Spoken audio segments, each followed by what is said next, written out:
I grew up in the northern part of Nigeria in the mid-80s.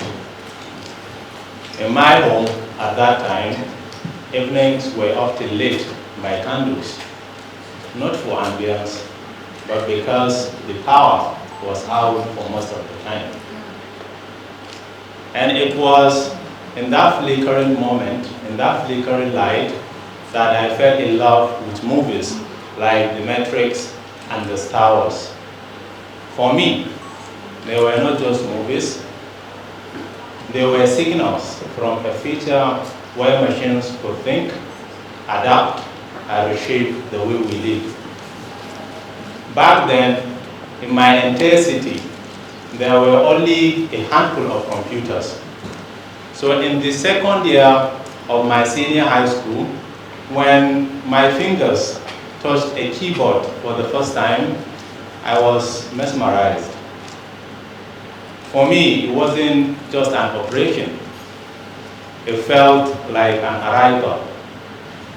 And in that moment, long before AI became a reality it is today, I dreamed of a future where technology could be more than just a tool, where it could become a partner in growth.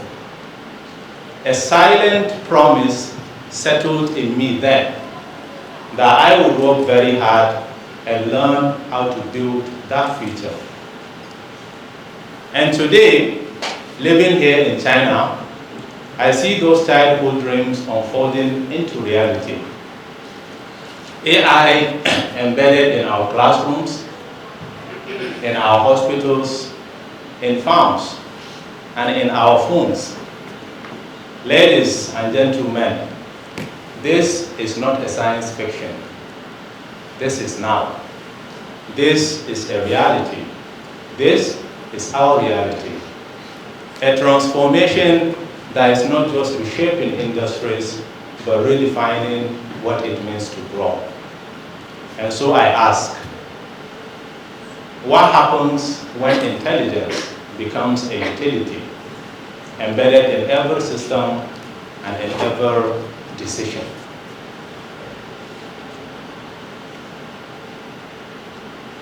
We have moved from narrow AI, where systems are built for specific tasks, such as facial recognition or spam filtering, to something far more powerful, that is the general purpose AI. General purpose AI is very flexible, it's very adaptive, and it's very capable across domains. It writes essays, it codes software, and sometimes even composes music if you like. When you take GPT-5 or Microsoft Copilot, for instance, these are not just tools, these are collaborators. Or AlphaFold, a system that solved a biological puzzle that had eluded scientists for decades.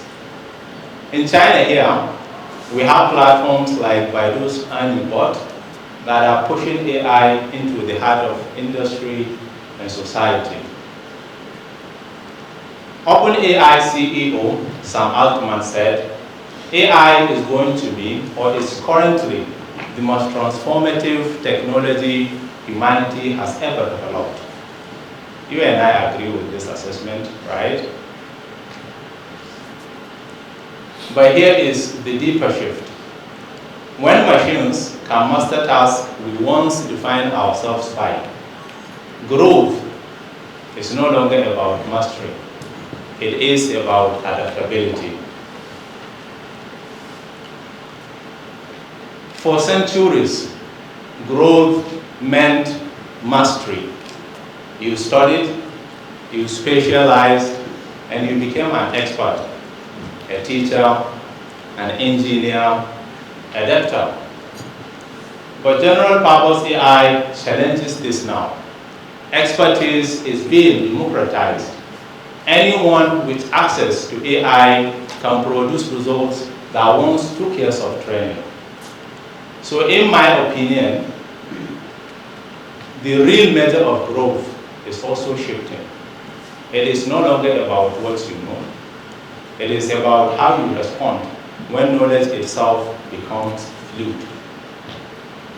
Growth, as we know it, is being restructured into something more dynamic. Learning to learn, adapting to change, and reinventing ourselves continuously. And we see these shifts everywhere, in every sector. In healthcare, AI detects diseases faster than humans. In finance, it models risk. In education, AI personalizes learning, something that we don't have before. In agriculture, it predicts crop yields. In transportation, AI facilitates autonomous driving. When you go outside now, you're going to see autonomous vehicles on the roads, driving side by side with humans.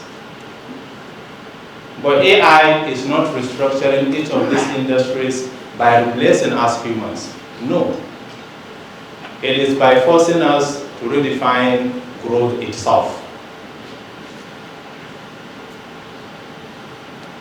But with greater power, they say, comes responsibility. General purpose AI raises urgent questions. One, what happens when algorithms inherit bias from a global data? For example, an AI algorithm that is trained on a Western patient data may fail to detect conditions when applied in African or Asian population, further reinforcing global inequities in medical care. How do we balance surveillance with safety in our smart cities? When you go outside here in China or in other developed countries, on the roads you're going to see cameras and sensors installed. They help in reducing accidents by detecting traffic violations. But they also keep track of citizens' movement continuously. So now the question is, where do we draw the line between what is surveillance and what is safety? What do we do when jobs disappear faster than we can reskill? We now have a situation where robots are replacing assembly line workers faster than the training program can prepare these workers for new roles. Timothy Gebu, one of the influential people in AI today, especially the ethical AI, reminds us that AI must be ethical, it must be transparent, and it must be inclusive. But here is the challenge. I also think that adaptability must be ethical. Growth cannot just mean adapting to technology. No. It must mean reshaping the technology to reflect our values. Those values that we have need to be seen in how we use this technology.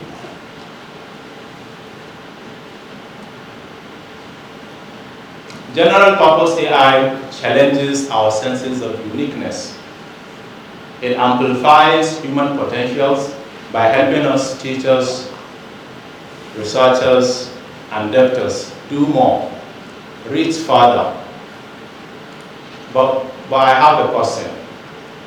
What does adaptability actually feels like? As someone who has journeyed from Nigeria to China, that's Africa to Asia, I found an answer to this question in an unexpected way. I'm going to tell you that.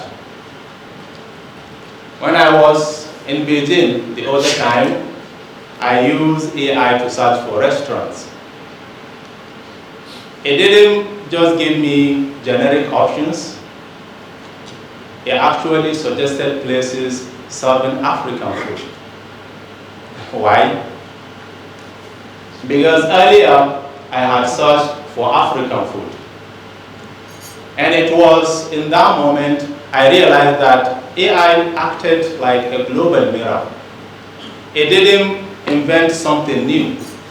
It reflected me, my search history, my cultural tastes, and my journey back into the digital world. AI at that time showed me myself. And for me, this is the starting point of adaptability.